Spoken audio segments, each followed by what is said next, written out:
ٹھنڈک بنے، دینیا آنکھوں کی ٹھنڈک بنے. یہ بتاؤ اس کی دعا ربنا هب لنا من ازواجنا وذرياتنا قرۃ اعین واجعلنا للمتقین اماما. اللہ تعالیٰ نے مرد کو امام تو بنایا ہی ہے اپنے خاندان، لیکن یہاں پر زور جو ہے وہ متقین پر ہے.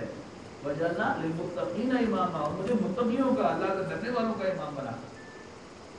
اولئک یجزون الغرفۃ بما صبروا، یہ وہ لوگ ہیں کہ جنہیں بدلے میں دیا جائیں گے بالا خانے جنت کے، اس لیے کہ انہوں نے صبر کیا. یلقون فیہا تحیۃ وسلاما، اور ان میں ان کا استقبال کیا جائے گا سلیوٹس کے ساتھ اور گریٹنگ کے ساتھ، دعاؤں کے ساتھ. خالدین فیہا، ہمیشہ ہمیشہ ان میں رہنے کے لیے. حسنت مستقرا و مقاما، جہنم کے مقابلے میں یہ اس کا دوسرا ورس ہے. اور جنت تھوڑی دیر رہنے کے لیے بھی مزے کی ہے، اور ہمیشہ رہنے کے لیے بھی انتہائی مزے کی ہے. قل ما یعبأ بکم ربی.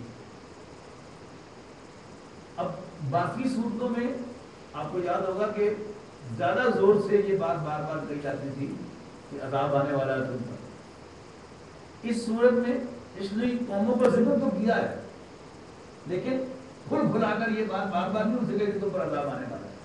لیکن اس صورت کو جو کنکلوڈ کیا جا رہا ہے وہ کس پر کیا جا رہا ہے، وہ ذرا غور سے پڑھیے گا.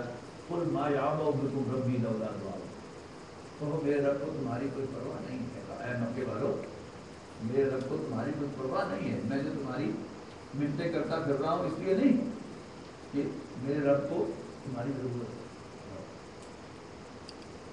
لولا دعاؤکم، اگر تمہیں پکارنا نہ ہوتا. یہ اس کی سنت ہے کہ وہ قوموں کی طرف رسول بھیجتا ہے انہیں پکارنے کے لیے، انہیں خبردار کرنے کے لیے. سو am I doing؟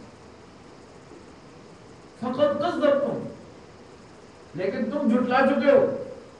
فسوف یکون لزاما، تو اب اس کی پینلٹی، اس کی سزا، اس کی کانسیکوینسز وہ تم پر لازم ہو گئے ہیں. بارک اللہ علیہ وسلم کے قرآن العظیم ونفعني بإجازة من الآيات الحکیم. اس میں ایک ترجمہ یہ کہ تمہارا پکارنا نہ ہوتا. ہاں جی، وہ بھی دوسرا ترجمہ یہ کیا جاتا ہے کہ تمہارا پکارنا نہ ہوتا.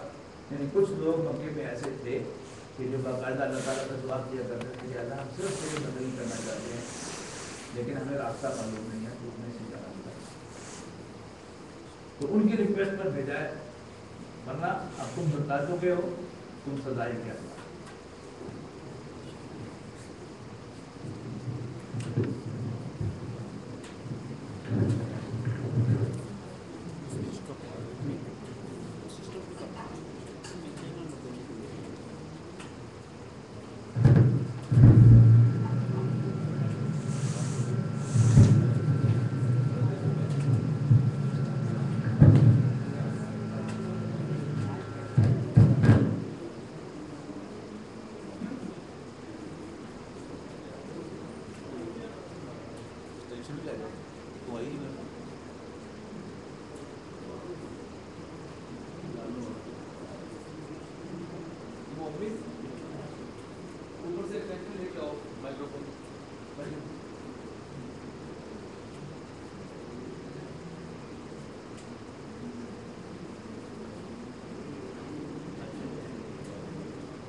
الله أكبر.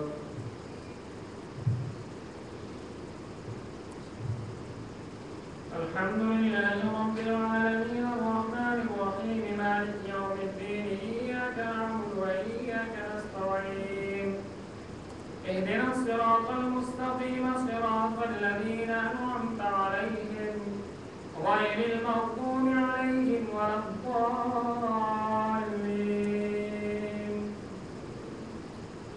إنما كان قول المؤمنين إذا دعوا إلى الله ورسوله ليحكم بينهم أن يقولوا سمعنا وأطعنا وأولئك هم المفلحون. ومن يطع الله ورسوله ويخشى الله ويتقه فأولئك هم الفائزون. وأقسموا بالله جهد أيمانهم لئن أمرتهم ليخرجن قل لا تقسموا طاعة معروفة إن الله خبير بما تعملون. قل أطيعوا الله وأطيعوا الرسول فإن تولوا فإنما عليه ما حمل وعليكم ما حملتم وإن تطيعوه تهتدوا وما على الرسول إلا البلاغ المبين. وعلى الله الذين آمنوا منكم وعملوا الصالحات ليستخلفنهم في الأرض كما استخلف الذين من قبلهم وليمكنن لهم دينهم الذي ارتضى لهم وليبدلنهم من بعد خوفهم أمنا يعبدونني لا يشركون بي شيئا ومن كفر بعد ذلك فأولئك هم الفاسقون. وأقيموا الصلاة وآتوا الزكاة وأطيعوا الرسول لعلكم ترحمون. لا تحسبن الذين كفروا معجزين في الأرض ومأواهم النار ولبئس المصير. يا أيها الذين آمنوا ليستأذنكم الذين ملكت أيمانكم والذين لم يبلغوا الحلم منكم 3 مرات من قبل صلاة الفجر وحين تضعون ثيابكم من الظهيرة ومن بعد صلاة العشاء 3 عورات لكم ليس عليكم ولا عليهم جناح بعدهم طوافون عليكم بعضكم على بعض كذلك يبين الله لكم الآيات والله عليم حكيم. وإذا بلغ الأطفال منكم الحلم فليستأذنوا كما استأذن الذين من قبلهم كذلك يبين الله لكم آياته والله عليم حكيم. والقواعد من النساء اللاتي لا يرجون نكاحا فليس عليهن جناح أن يضعن ثيابهن غير متبرجات بزينة وأن يستعففن خير لهن والله سميع عليم. ليس على الأعمى حرج ولا على الأعرج حرج ولا على المريض حرج ولا على أنفسكم أن تأكلوا من بيوتكم أو بيوت آبائكم أو بيوت أمهاتكم أو بيوت إخوانكم أو بيوت أخواتكم أو بيوت أعمامكم أو بيوت عماتكم أو بيوت أخوانكم أو بيوت خالاتكم أو ما ملكتم مفاتحه أو صديقكم. ليس عليكم جناح أن تأكلوا جميعا أو أشتاتا فإذا دخلتم بيوتا فسلموا على أنفسكم تحية من عند الله مباركة طيبة كذلك يبين الله لكم الآيات لعلكم تعقلون. إنما المؤمنون الذين آمنوا بالله ورسوله وإذا كانوا معه على أمر جامع لم يذهبوا حتى يستأذنوه فإذا استأذنوك لبعض شأنهم فأذن لمن شئت منهم واستغفر لهم الله إن الله غفور رحيم. لا تجعلوا دعاء الرسول بينكم كدعاء بعضكم بعضا قد يعلم الله الذين يتسللون منكم لواذا فليحذر الذين يخالفون عن أمره أن تصيبهم فتنة أو يصيبهم عذاب أليم. ألا إن لله ما في السماوات والأرض قد يعلم ما أنتم عليه ويوم يرجعون إليه فينبئهم بما عملوا والله بكل شيء عليم. الله أكبر.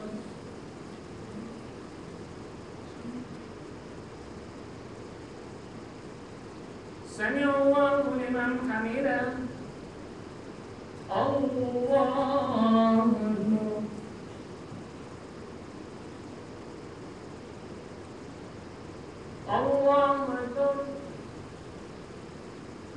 الله أكبر.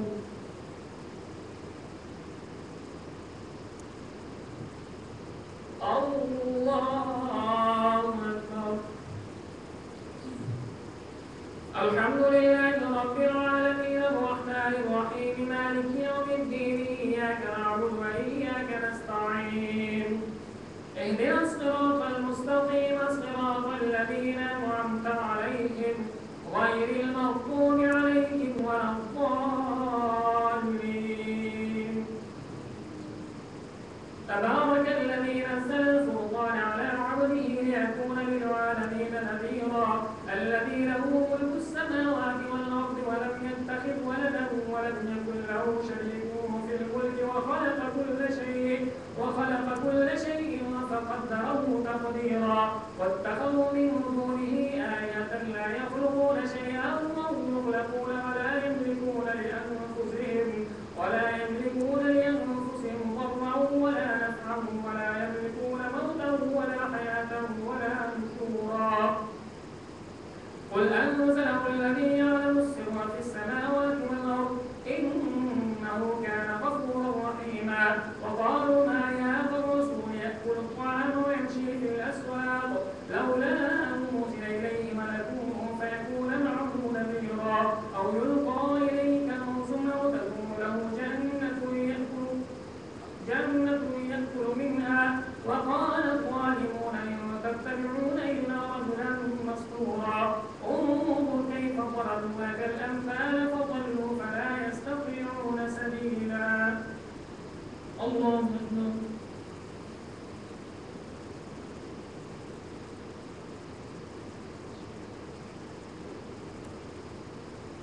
سمع الله لمن حمده. الله أكبر.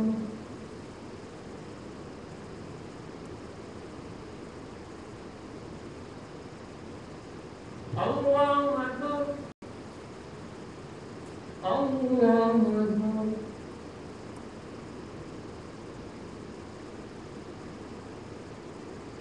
الله أكبر.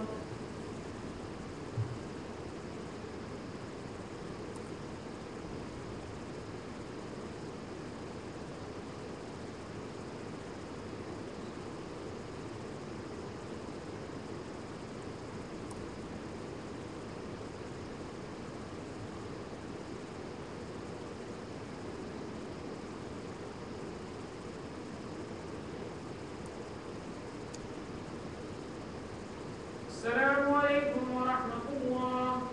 السلام عليكم ورحمة الله. الله أكبر.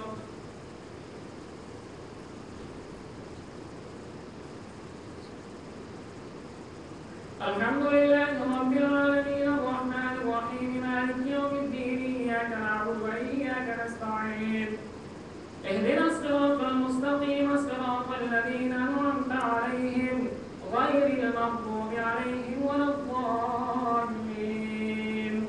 وقال الذين كفروا إن هذا إلا إفك افتراه وأعانه عليه قوم آخرون فقد جاءوا ظلما وزورا. وقالوا أساطير الأولين اكتتبها فليتملى عليه بكرة وأصيلا. تبارك الذي إن شاء جعل لك خيرا من ذلك جنات تجري من تحتها الأنهار ويجعل لك قصورا. بل كذبوا بالساعة وأعتدنا لمن كذب بالساعة سعيرا.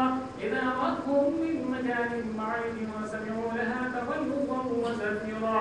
وإذا ألقوا منها مكانا ضيقا مقرنين دعوا هنالك ثبورا. لا تدعوا اليوم ثبورا واحدا وادعوا ثبورا كثيرا. قل أذلك خير أم جنة الخلد التي وعد المتقون كانت لهم جزاء ومصيرا. لهم فيها ما يشاءون خالدين كان على ربك وعدا مسئولا. ويوم يحشرهم وما يعبدون من دون الله فيقول أأنتم أضللتم عبادي هؤلاء أم هم ضلوا السبيل. قالوا سبحانك ما كان ينبغي لنا أن نتخذ من دونك من أولياء ولكن متعتهم. قالوا سبحانك ما كان ينبغي لنا أن نتخذ من دونك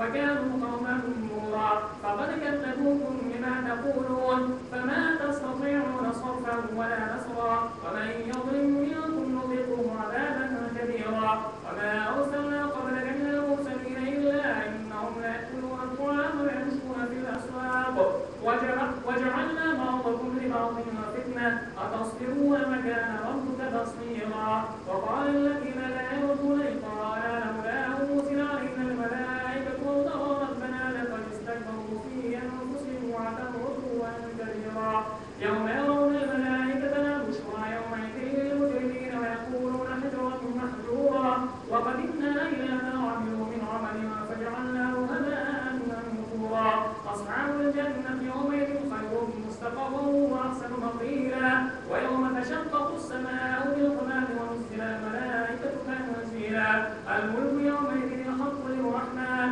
وكان يوما على الكافرين عسيرا ويوم يعض الظالم على يديه يقول يا ليتني اتخذت مع الرسول سبيلا يا ويلتى ليتني لم اتخذ فلانا خليلا لقد اضلني عن الذكر بعد اذ جاءني وكان الشيطان للانسان خذولا وقال الرسول يا رب ان قومي اتخذوا هذا القران مهجورا وقال الرسول يا رب ان قومي اتخذوا هذا القران مهجورا وكذلك جعلنا لكل نبي عدوا من المجرمين وكفى بربك هاديا ونصيرا وقال الذين كفروا لولا نزل عليه القرآن جملة واحدة كذلك لنثبت به فؤادك ورتلناه ترتيلا ولا يأتونك بمثل إلا جئناك بالحق وأحسن تفسيرا الذين يحشرون على وجوههم إلى جهنم أولئك شر مكانا وأضل سبيلا ولقد آتينا موسى الكتاب وجعلنا معه أخاه هارون وزيرا فقلنا اذهبا إلى القوم الذين كذبوا بآياتنا فدمرناهم تدميرا وقوم نوح لما كذبوا الرسل أغرقناهم وجعلناهم للناس آية وأعتدنا للظالمين عذابا أليما وعادا وثمود وأصحاب الرس وقرونا بين ذلك كثيرا وكلا ضربنا له الأمثال وكلا تبرنا تدبيرا ولقد أتوا على القرية التي أمطرت فقاسوا أفلم يكونوا يرونها بل كانوا لا يرجون نشورا وإذا رأوك يتخذونك إلا هزوا أهذا الذي بعث الله رسولا إن كان ليضلنا عن آلهتنا لولا أن صبرنا عليها وسوف يعلمون حين يرون العذاب من أضل سبيلا أرأيت من اتخذ إلهه هواه أفأنت تكون عليه وكيلا أم تحسب أن أكثرهم يسمعون أو يعقلون إنهم إلا كالأنعام بل هم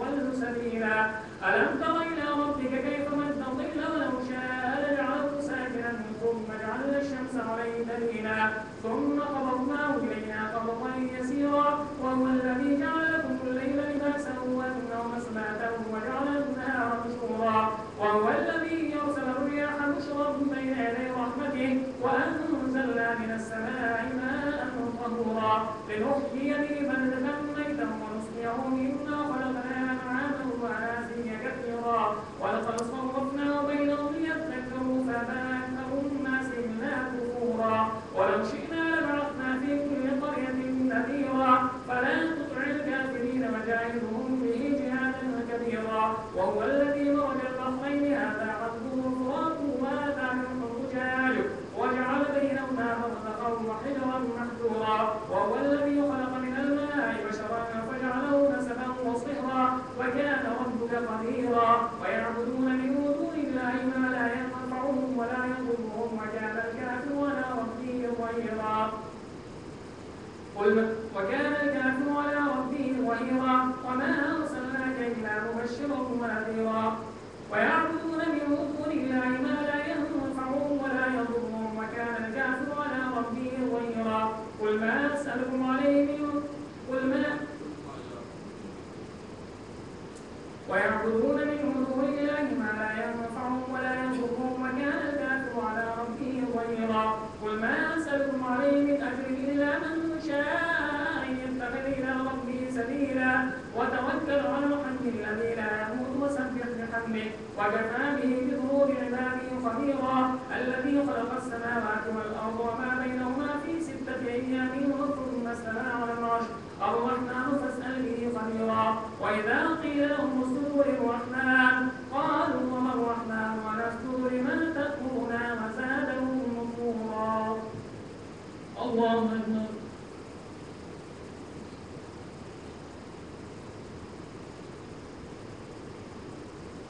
سمع الله لمن حمده الله أكبر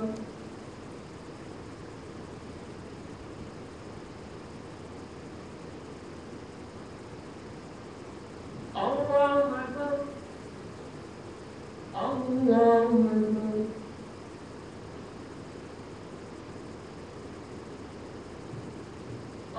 الله أكبر الحمد لله رب العالمين الرحمن الرحيم مالك يوم الدين إياك نعبد وإياك نستعين اهدنا الصراط المستقيم صراط الذين أنعمت عليهم غير المغضوب عليهم ولا الضالين تبارك الذي جعل في السماء بروجا وجعل فيها سراجا وقمرا منيرا وهو الذي جعل الليل والنهار خلفة لمن أراد أن يذكر أو أراد شكورا وعباد الرحمن الذين يمشون على الأرض هونا وإذا خاطبهم الجاهلون قالوا سلاما والذين يبيتون لربهم سجدا وقياما والذين يقولون ربنا اصرف عنا عذاب جهنم إن عذابها كان غراما إنها ساءت مستقرا ومقاما والذين إذا أنفقوا لم يسرفوا ولم يقتروا وكان بين ذلك قواما والذين لا يدعون مع الله إلها آخر ولا يقتلون النفس التي حرم الله إلا بالحق ولا يزنون ومن يفعل ذلك يلقى أثاما يضاعف له العذاب يوم القيامة ويخلد فيه مهانا إلا من تاب وآمن وعمل عملا صالحا فأولئك يبدل الله سيئاتهم حسنات وكان الله غفورا رحيما ومن تاب وعمل صالحا فإنه يتوب إلى الله متابا والذين لا يشهدون الزور وإذا مروا باللغو مروا كراما والذين إذا ذكروا بآيات ربهم لم يخروا عليها صما وعميانا والذين يقولون ربنا هب لنا من أزواجنا وذرياتنا قرة أعين واجعلنا للمتقين إماما أولئك يجزون الغرفة بما صبروا ويلقون فيها تحية وسلاما خالدين فيها حسنت مستقرا ومقاما قل ما يعبر بكم ربي لولا دعاؤكم فقد كذبتم فسوف يكون لزاما الله أكبر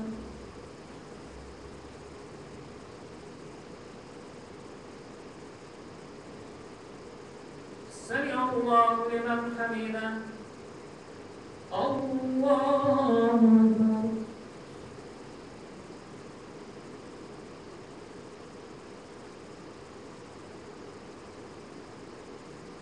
الله أكبر الله أكبر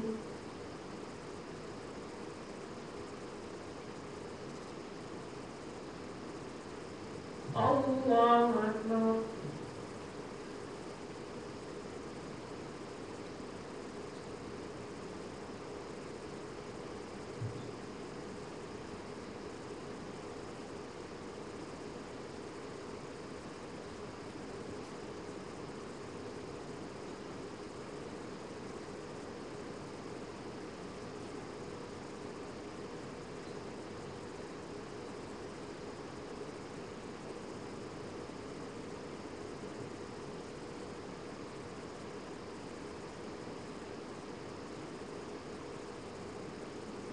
السلام عليكم ورحمة الله.